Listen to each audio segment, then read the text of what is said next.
viento del invierno azotaba las murallas de piedra de un pequeño reino olvidado entre montañas y bosques espesos. La peste, el hambre y la guerra habían reducido al pueblo a un silencio lastimero. Los hombres caían en los campos de batalla, los niños en las calles por inanición, y los rezos a un Dios distante no traían respuesta alguna. Fue entonces cuando apareció el Cordero Negro, no como una bestia de carne y hueso, sino como una visión compartida en las noches más oscuras. Los campesinos comenzaron a susurrar que, en los establos, entre los animales enfermos, una sombra se alzaba con la forma de un cordero cubierto de lana ennegrecida, con ojos ardientes como carbones. Quienes lo veían despertaban con marcas extrañas en la piel y con un presentimiento que los llevaba a reunirse en secreto. Al principio eran pocos: viudas, soldados desertores y ancianos que ya no esperaban salvación. Formaban un círculo en graneros abandonados, encendiendo velas hechas con grasa rancia, y murmuraban palabras que decían les habían sido reveladas en sueños. Una promesa se repetía una y otra vez: el Cordero Negro os dará abundancia, os dará fuerza, pero a cambio debéis entregarle lo más puro que poseáis.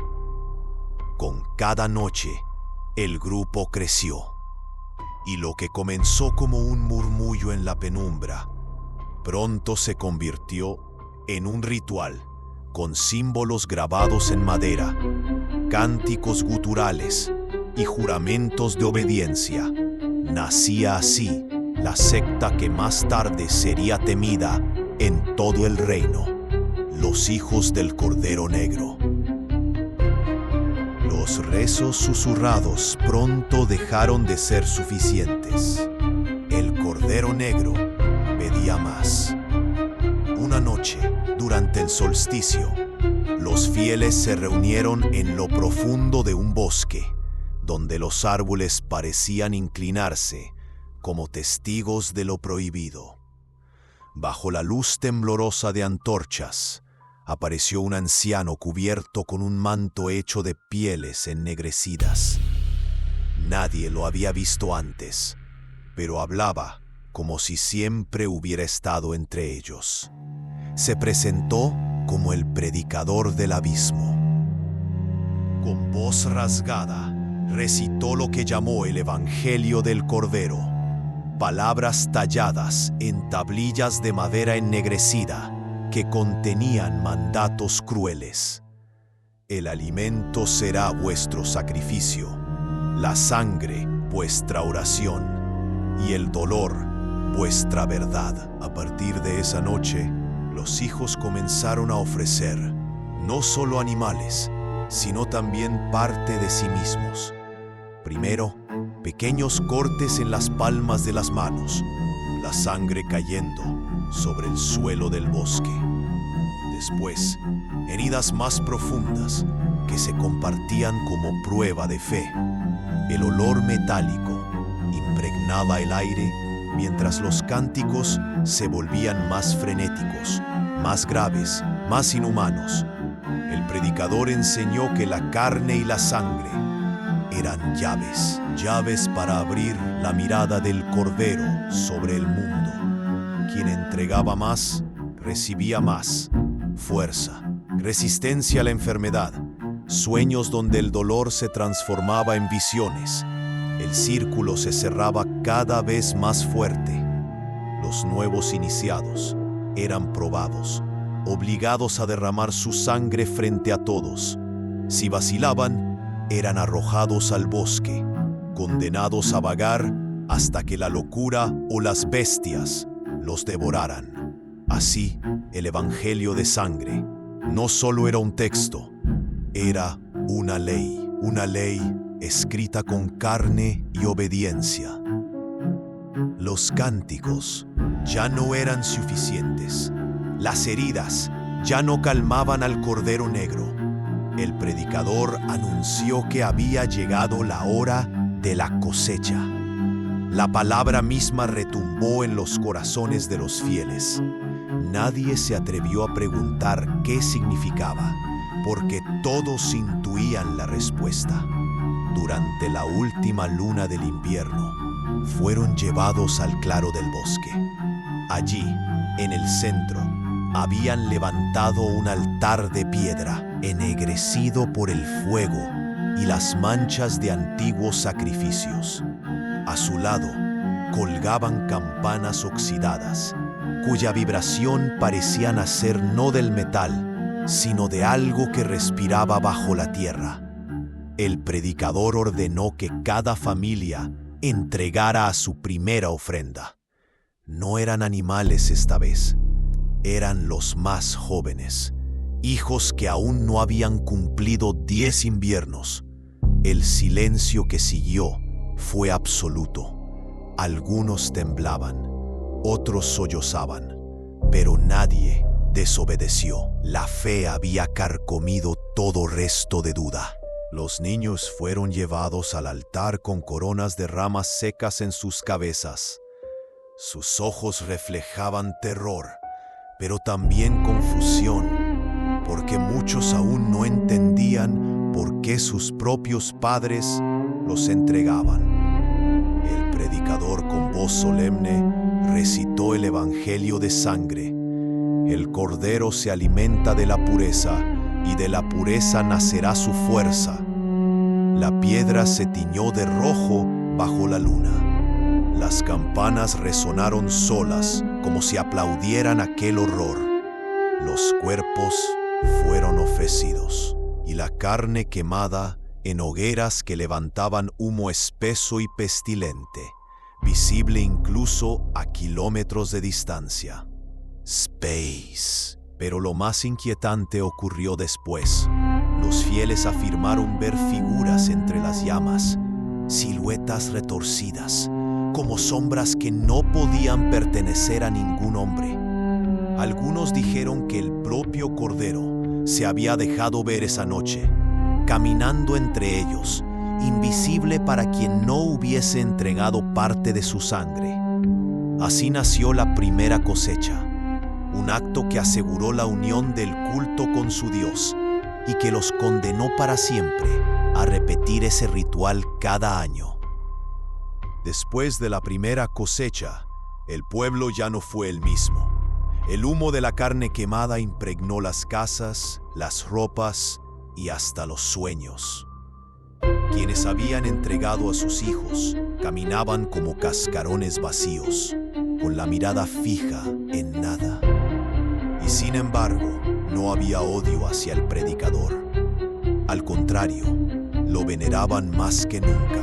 Decían que gracias a la ofrenda, el invierno había cedido antes de tiempo, que los campos parecían más fértiles y que la enfermedad que asolaba la región había desaparecido.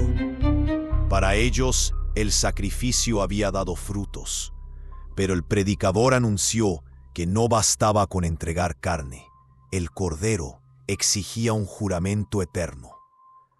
Una noche de luna nueva, los fieles fueron llevados a las ruinas de un antiguo monasterio olvidado.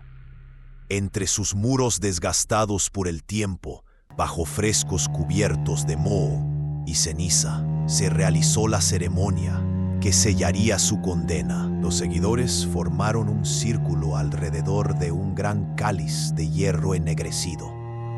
En él se mezclaba sangre de animales, ceniza humana y vino amargo. El predicador tomó el cáliz y lo alzó, proclamando: «Quien beba de esta copa no volverá a ser suyo. No tendrá dueño entre los hombres. Su alma quedará marcada y su fe pertenecerá para siempre al Cordero Negro».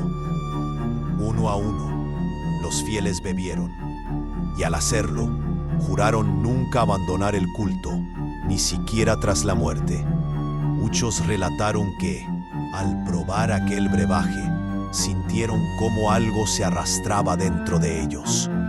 Un frío húmedo les trepó por la garganta, como si hubieran tragado tierra con gusanos vivos.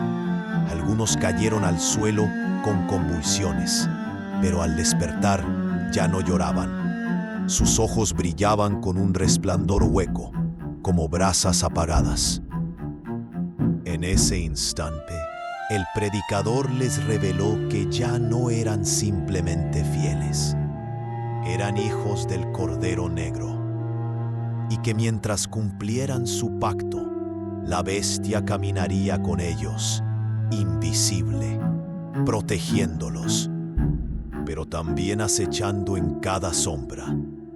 Desde esa noche, todo aquel que había bebido del cáliz comenzó a cambiar. Sus cuerpos se volvieron pálidos, su piel adquirió un tono ceniciento, y sus voces, cuando rezaban, parecían surgir desde un pozo profundo. El juramento no solo los había unido al Cordero, los había despojado de su humanidad. El juramento había sellado sus almas, pero al predicador no le bastaba.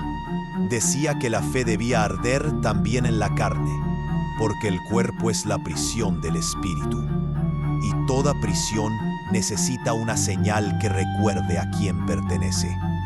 Así nació la marca.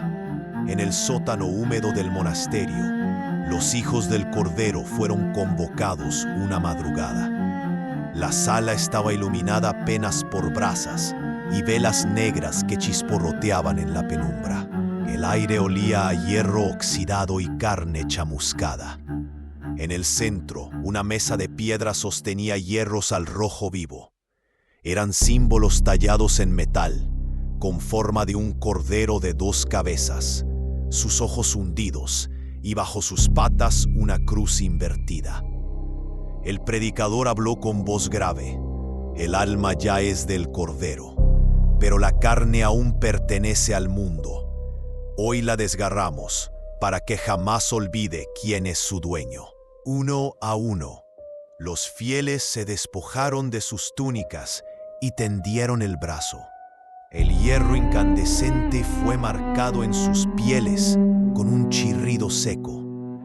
El olor a carne quemada llenó la sala y los gritos se mezclaron con cánticos guturales. Nadie huyó, nadie dudó, porque mientras ardían, el predicador prometía que el dolor no era sufrimiento, sino puerta, un pasaje para que el Cordero pudiera caminar en su sangre. La marca no era solo un sello. Los que la portaban empezaron a cambiar. Sus heridas no cicatrizaban como las de los demás hombres. Permanecían abiertas, rojizas, brillando como brasas vivas que nunca se apagaban. Algunos comenzaron a sentir voces susurrando desde la carne misma. Otros afirmaban que cuando se miraban en el agua, podían ver detrás de sus hombros la sombra de un animal que no estaba allí. El pueblo entero, aunque temeroso, reconocía a los marcados. Se apartaban cuando pasaban por las calles. Los niños no se atrevían a mirarlos, y hasta los animales parecían inquietos en su presencia. La marca en la piel era un recordatorio eterno. Ya no eran humanos, eran propiedad del Cordero Negro. El predicador dijo una vez: el Cordero alimenta a los suyos, pero los suyos también deben alimentar al Cordero. Con esas palabras anunció el festín de las sombras, un ritual que solo se celebraba cuando la luna se teñía de rojo sobre las torres del monasterio. Los hijos se reunieron en el refectorio abandonado, una sala de piedra larga y estrecha, donde antiguamente los monjes comían en silencio. Ahora los bancos estaban cubiertos de pieles curtidas y la mesa central, ennegrecida por la sangre seca de sacrificios anteriores. El banquete comenzaba con un cántico gutural, repetido en un idioma olvidado. Las voces resonaban en la bóveda, como si algo invisible las respondiera. Entonces traían a los ofrendados. Eran campesinos que habían desaparecido en las aldeas cercanas. Nadie los buscaba, porque todos sabían quién se los había llevado. Los cuerpos eran tendidos sobre la mesa y preparados como si fueran manjares. No se trataba de carne cocida, ni de alimento terrenal. Los hijos no comían lo que podía saciar al cuerpo. Comían lo que liberaba la esencia. El predicador levantaba un cáliz negro, lleno de un líquido espeso, y proclamaba: «Bebed, para que la sombra os llene, uno a uno». Los hijos bebían y devoraban, con los ojos encendidos, como bestias encadenadas a un hambre que no era suya. El silencio se rompía, con risas histéricas, llantos repentinos y cánticos entrecortados. Y en medio del festín ocurría lo imposible. Las sombras en las paredes comenzaban a moverse por sí solas. Se alargaban, se contorsionaban y parecían danzar alrededor de los hijos. Algunas tomaban forma de animales, otras de figuras humanas grotescas. Muchos afirmaban que esas sombras eran los restos de los ofrendados, almas que no escapaban al otro mundo, sino que quedaban presas en la oscuridad, alimentando al Cordero. El festín terminaba cuando todos los hijos caían exhaustos, con los labios manchados y las marcas en la piel palpitando como heridas vivas. El predicador entonces apagaba las velas negras y susurraba: «El hambre nunca se sacia, solo se comparte». Y las sombras seguían allí, acechando, incluso cuando la sala quedaba en completa oscuridad.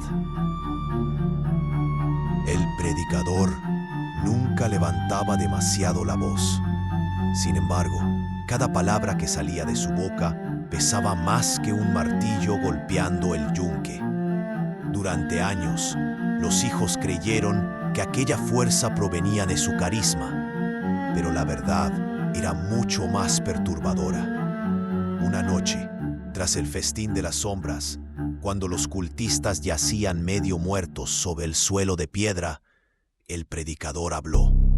Su tono no era humano, era grave, profundo, y parecía retumbar desde todas las direcciones a la vez. Uno de los hijos, demasiado atemorizado para contenerse, preguntó: «¿Quién habla a través de ti?». El predicador, con los ojos hundidos en sombras, sonrió apenas, y entonces lo dijo: «No soy yo quien os guía, soy solo una garganta prestada. La voz que escucháis proviene del abismo». Un silencio mortal cayó sobre todos, pero aquel silencio fue roto por un murmullo. Las paredes del monasterio comenzaron a vibrar, como si algo invisible rascara desde dentro de la piedra. Algunos hijos taparon sus oídos, pero la voz seguía resonando en sus cabezas, desgarrando pensamientos, quebrando recuerdos. La voz del abismo no utilizaba palabras comprensibles.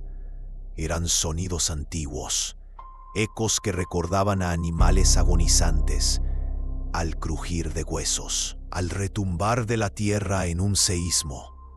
Y sin embargo, los hijos entendían, no con el intelecto, sino con el alma. La voz les transmitía órdenes, visiones, promesas y amenazas. Uno de ellos, enloquecido, gritó que ya no podía soportar más, que aquella voz le quemaba por dentro. Intentó huir, corrió hacia la puerta del refectorio. pero antes de alcanzarla, su cuerpo se desplomó como un saco vacío. Cuando lo voltearon, vieron que no tenía rostro, solo un vacío oscuro, como un agujero abierto en la carne. El predicador observó aquello y pronunció con calma: así castiga el Cordero a quienes rechazan su llamada. El terror se transformó en sumisión absoluta. Los hijos comprendieron que no obedecían al predicador, obedecían a algo que se escondía más allá de la carne y del tiempo, algo que habitaba el abismo y que ahora los miraba directamente desde dentro de sus propias sombras. Desde esa noche, cada vez que el predicador hablaba, los hijos no podían dejar de preguntarse: ¿era su voz o era la voz del abismo usando a un hombre como simple marioneta? El monasterio guardaba un secreto que pocos habían osado siquiera nombrar. Era un libro, un códice tan antiguo que su origen se perdía en las arenas del tiempo. Lo llamaban el libro de las lenguas muertas. No estaba en la biblioteca común ni en los estantes polvorientos donde los monjes copiaban evangelios. Se mantenía oculto bajo 7 cerraduras, en una cámara excavada bajo la cripta. Allí, el aire era tan espeso que parecía no haber sido respirado en siglos. El predicador ordenó que los hijos lo sacaran de su encierro. Las cerraduras se dieron una por una, no con llaves, sino con plegarias murmuradas en aquella lengua oscura que la voz del abismo ya había enseñado a los más devotos. Cuando por fin el cofre se abrió, un hedor salió de su interior. No era olor a humedad ni a polvo, era el hedor de la carne podrida, como si el libro mismo estuviera vivo y en proceso de descomposición. El códice estaba encuadernado en cuero rugoso, con costuras de hilo ennegrecido que parecían venas secas.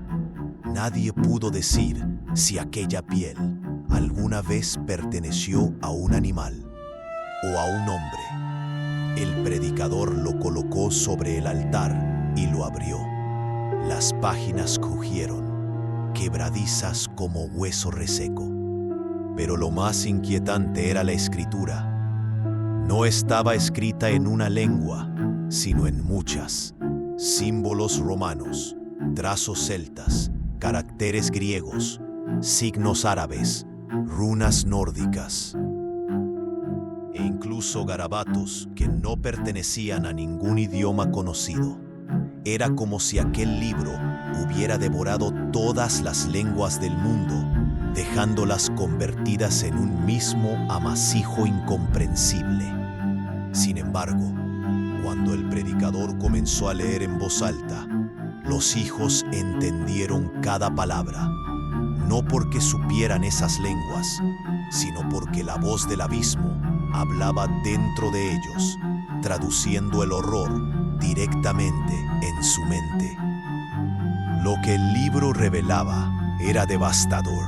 Contaba la historia de los antiguos que cayeron del vacío, de cómo el Cordero Negro fue engendrado no como Dios ni como bestia, sino como una grieta viviente en la realidad, un agujero hambriento que todo lo consume.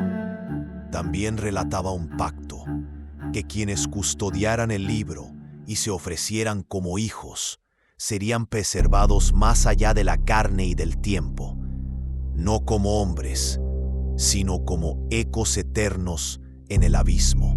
Algunos hijos lloraban al escuchar la lectura, otros reían como dementes, con los ojos desorbitados, sabiendo que su destino ya no les pertenecía. Uno de ellos, incapaz de resistir la tentación, tocó las páginas. En el instante en que sus dedos rozaron la tinta, la carne se le derritió como cera sobre un fuego. El grito se apagó cuando el rostro comenzó a deshacerse en silencio. hasta que solo quedó un cráneo ennegrecido, pegado al pergamino. El predicador cerró el libro con calma, como si nada hubiera ocurrido. El Cordero no perdona la curiosidad, susurró. Desde aquel día, el libro de las lenguas muertas fue leído en secreto, de noche, bajo el canto de los cuervos.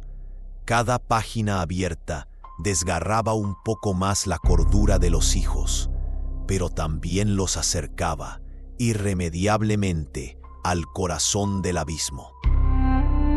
La lectura del libro de las lenguas muertas había quebrado lo poco que quedaba de humanidad en los hijos.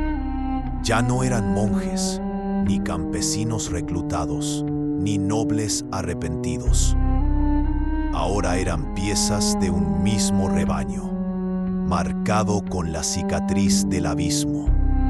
El predicador les anunció que había llegado el momento del juramento de sangre, un rito que no podía escribirse ni narrarse en palabras, sino vivirse en carne propia.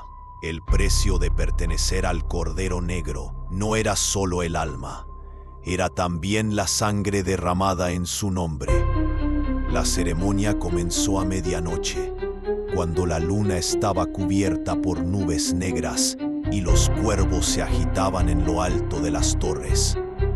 Los hijos fueron conducidos a la cripta, donde el altar se había transformado en un escenario de hierro y cuchillas. Allí colgaba una balanza forjada en bronce.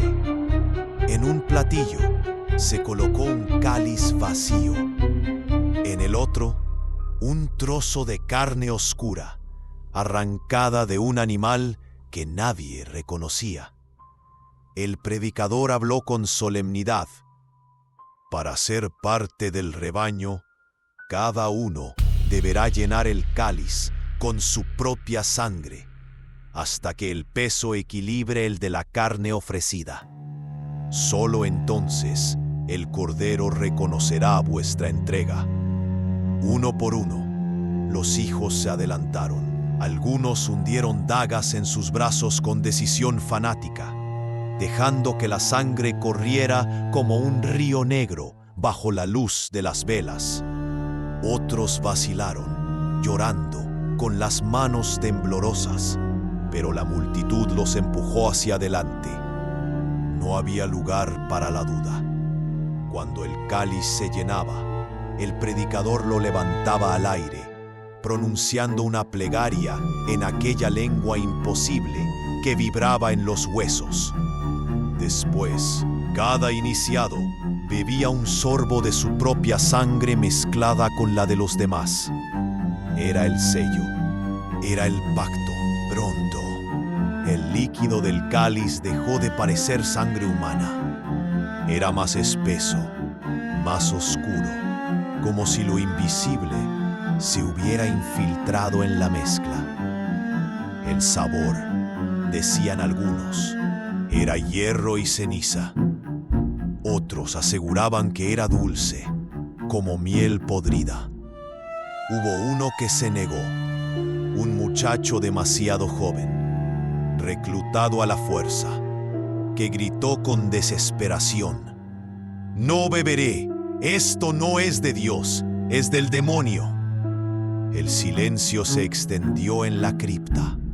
El predicador lo miró con calma y en voz baja dijo: «Entonces, que tu sangre sea vertida solo para el Cordero». Dos hermanos lo sujetaron, mientras él pataleaba suplicando. El cuchillo ceremonial descendió sin piedad, abriéndole el cuello. La sangre brotó como un río, cayendo directamente al cáliz hasta rebosar. El resto de los hijos lo bebió entre risas y rezos, sellando con aquel sacrificio el pacto colectivo. Permanece aquí. La ceremonia terminó con todos de rodillas, cubiertos de su propia sangre, repitiendo al unísono el mismo juramento. Somos hijos del Cordero Negro. No tenemos nombre, No tenemos voluntad, solo tenemos hambre. El eco de esas palabras resonó en la cripta como un rugido infernal, mientras en las paredes se formaban sombras que no pertenecían a ninguno de los presentes. Desde esa noche ya no eran hombres ni mujeres, eran el rebaño maldito, unidos por un mismo cáliz, por una misma carne y por una misma condena. Tras el juramento de sangre, los hijos creyeron haber sellado su destino, pero el predicador sabía que la sangre, aunque poderosa, podía borrarse. Las heridas sanan, el tiempo cicatriza, el alma, incluso rota, busca escapar. Por eso anunció el siguiente rito: la marca del rebaño. No era un juramento dicho en palabras ni en sangre. Era un sello que debía arder en la carne, un recordatorio eterno de la pertenencia al Cordero Negro. Nadie podría huir de su sombra. La ceremonia comenzó en la madrugada, en la sala más profunda de la abadía. Allí habían encendido un brasero de hierro, lleno de carbones encendidos que palpitaban como un corazón. Sobre él reposaban unos sellos forjados en bronce, con símbolos que no pertenecían a ningún alfabeto humano. Parecían arañazos, trazos caóticos, pero al mirarlos demasiado tiempo, se movían como si respiraran. El predicador habló con solemnidad. El rebaño debe ser marcado para que el Cordero los reconozca en esta vida y en la otra. La piel no es un templo, es un pergamino. Hoy será escrito con fuego. Los hermanos comenzaron a llamar a los hijos, uno a uno. Cada iniciado debía arrodillarse ante el brasero, descubrir su pecho y exponer la piel. Los sellos ardientes eran colocados sobre ellos con un sonido que recordaba al de la carne ardiendo en un festín. Los gritos llenaban la sala, gritos de dolor que se mezclaban con un cántico grave. Uno en la carne, uno en la sangre, uno en el hambre. Al retirar el sello, lo que quedaba en la piel no era solo una quemadura. La carne parecía negra, como si hubiera sido tocada por algo más que fuego. Los símbolos se hundían en la dermis, latiendo como si respiraran dentro del cuerpo. Algunos juraban que se movían, cambiando de forma cuando nadie los miraba directamente. Un hombre cayó desmayado tras ser marcado. Su cuerpo convulsionaba como si el fuego le quemara desde dentro. El predicador no mostró piedad. Le colocó otro sello en la frente, obligándolo a despertar entre alaridos. «No hay muerte antes de servir al Cordero», declaró. Cuando todos estuvieron marcados, la sala olía a carne quemada, a hierro y ceniza. El aire era pesado, casi irrespirable. Sin embargo, los hijos se miraban entre sí con orgullo fanático.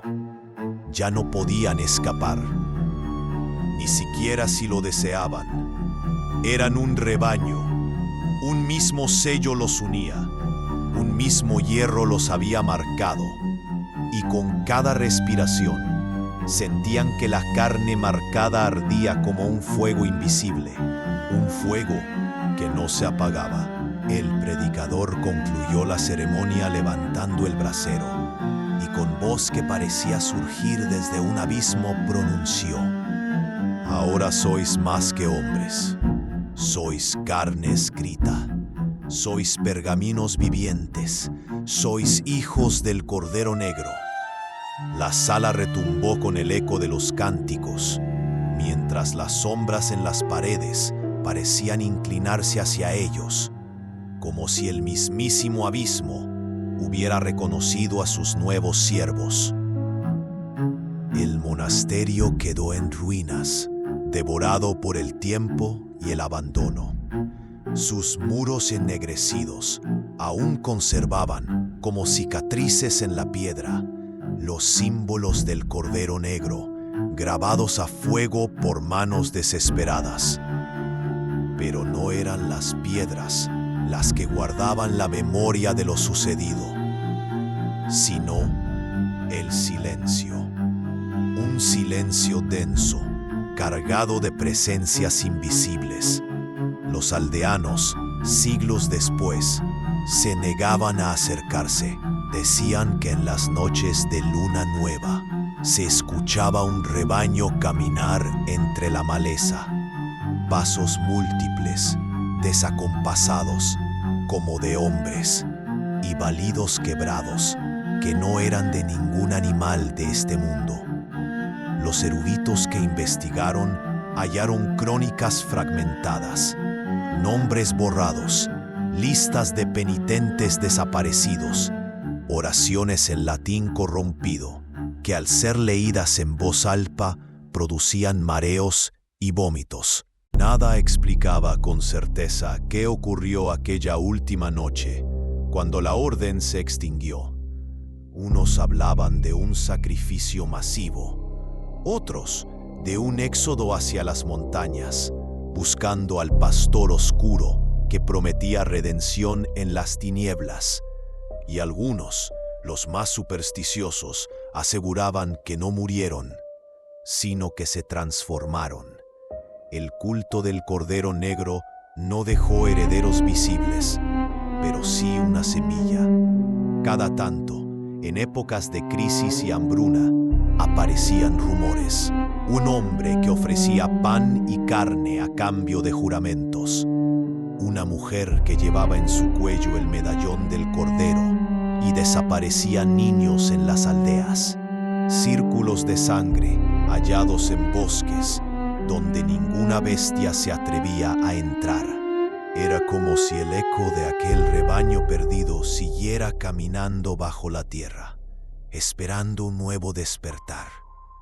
Porque las creencias no mueren con los hombres, las creencias mutan, se arrastran, cambian de forma. Y el Cordero Negro, aunque olvidado por los libros, nunca fue olvidado por la oscuridad que lo engendró. El epílogo no es un cierre, sino una advertencia. Los hijos del Cordero Negro siguen allí, invisibles, entre las sombras de la historia, esperando, acechando. Y cuando el hambre vuelva a azotar la tierra, cuando los hombres desesperados busquen una fe que les devuelva sentido, el rebaño regresará, y esta vez ya no habrá monasterio que los encierre.